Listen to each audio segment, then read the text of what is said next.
تو اب دو مسئلے میں یہاں حل کر دوں. جو لوگ کہتے ہیں حضور کو علم غیب نہیں تھا اور جو کہتے ہیں تھا، بدقسمتی سے دونوں نے ڈیفینیشن علیحدہ کر لی. جو ڈیفینیشن نفی کرنے والوں نے کی ہے اس کی وجہ سے، اس کے اعتبار سے واقعتاً نہیں تھا.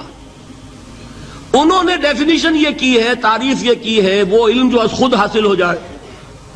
اللہ کا عطا کردہ علم جو ہے وہ کہتے ہیں وہ غیب نہیں ہے. تو وہ بھی مانتے ہیں کہ ہر علم جو حضور کو حاصل ہے وہ اللہ کا عطا کردہ. میں سائی والی میں یہ سارے مرحلے میں نے طے کیے نا اپنے زمانہ طالب علمی میں. مولانا منظور احمد شاہ صاحب ہیں سائی وال میں ایک، میں ان کے پاس حاضر ہوا. میں نے کہا جی یہ مسئلہ کیا ہے علم غیب کا، مجھے ذرا سمجھائیں. انہوں نے ایک کتاب اپنی نکالی کہ دیکھیے صاحب، ہم حضور کے علم کے بارے میں یہ باتیں مانتے ہیں.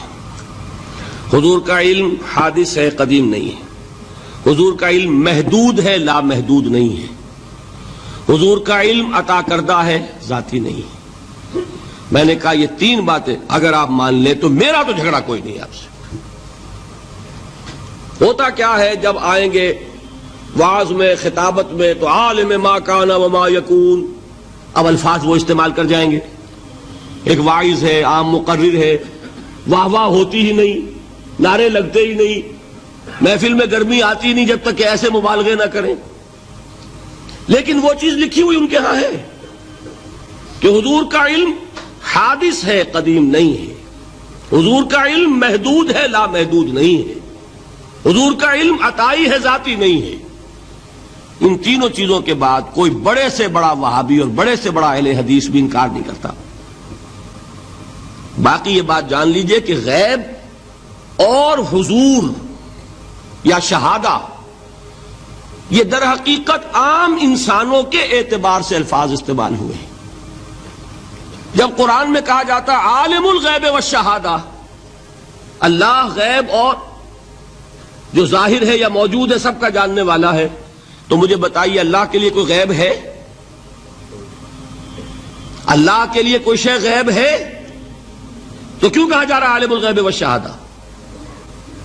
وہ ہمارے اعتبار سے کہا جا رہا ہے. جو تمہارے لیے غیب ہے اللہ اس کو بھی جانتا ہے، اور جو تمہارے سامنے اللہ اسے بھی جانتا ہے. اللہ کے لیے تو کل شہادہ ہے. کسی شے کا لا یعزب عنہ مثقال ذرۃ فی السماوات والارض، آسمانوں اور زمین کا ایک ذرہ بھی اس سے غائب نہیں ہوتا. غیب کا وجود کیا اللہ کے لیے؟ تو یہ الفاظ مستعمل ہیں ریلیٹو ہمارے اعتبار سے، اور ہمارے اعتبار سے جو شے غیب ہے اس میں سے ایک حصہ اللہ دیتا ہے نبی کو، تبھی تو نبی بنا. فرشتے کو دیکھا، فرشتہ ہمارے لیے غیب ہے. جنت دکھائی کہ نہیں دکھائی، ہمارے لیے غیب ہے کہ نہیں ہے. دوزخ کا مشاہدہ کرایا کہ نہیں کرایا، ہمارے لیے وہ غیب ہے کہ نہیں ہے. جو چیزیں ہمارے لیے غیب ہیں انہی کے پردے اللہ کچھ اٹھاتا ہے، کل غیب نہیں.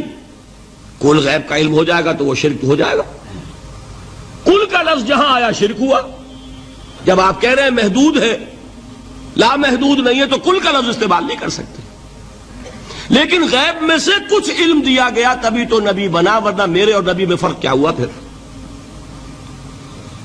البتہ یہ کہ وہ غیب کا علم ہو یا حاضر کا علم ہو، سائنٹیفک نالج ہو یا وحی کا علم ہو، کوئی بھی علم ہو، آیت الکرسی کے الفاظ نوٹ کیجئے، یعلم ما فی السماوات وما فی الارض، وہ جانتا ہے.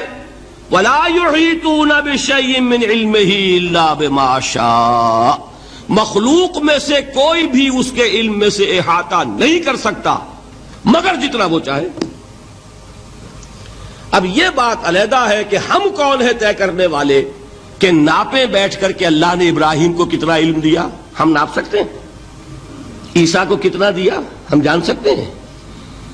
تو ابراہیم کا، موسیٰ کا، عیسیٰ کا نہیں ناپ سکتے تو محمد الرسول اللہ کا کہاں ناپیں گے؟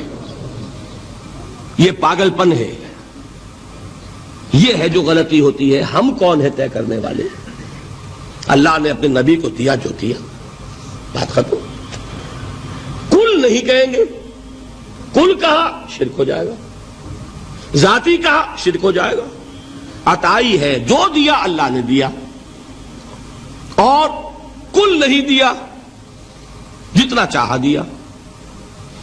ہے حادث، قدیم نہیں. تینوں چیزوں مان لیجئے تو شرک کا کوئی شائبہ نہیں ہوگا.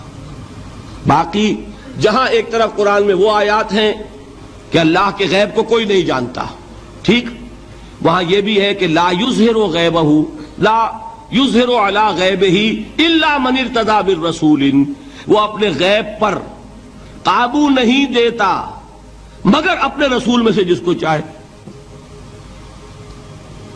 یہ دونوں آیتیں قرآن کی ہے کہ نہیں؟ اسی لیے در حقیقت جو غیب کی نفی کرتے ہیں حضور سے، وہ کہتے ہیں کہ از خود معلوم ہونے والی شے غیب ہے. ہم کہتے ہیں از خود تو کوئی بھی شے کسی کو معلوم نہیں، ہمیں حاضر کا علم بھی اللہ ہی دیتا ہے تو ہوتا ہے. غیب کا تو بہت دور کی بات ہے. یہ مسئلے بڑے سیدھے ہیں، خام خواہ ہم نے پیچیدہ بنایا ہوا ہے. خدا کے لیے ان مسئلوں کو سلجھائیے اور جوڑیے، کاٹنے کی بجائے جوڑنے کی فکر کیجیے کہ بھائی یہ اپنی اپنی جگہ پر علیحدہ علیحدہ تم نے تعریفیں کر رکھی ہیں اس لیے جھگڑ رہے ہو، ورنہ دونوں باتیں صحیح ہیں.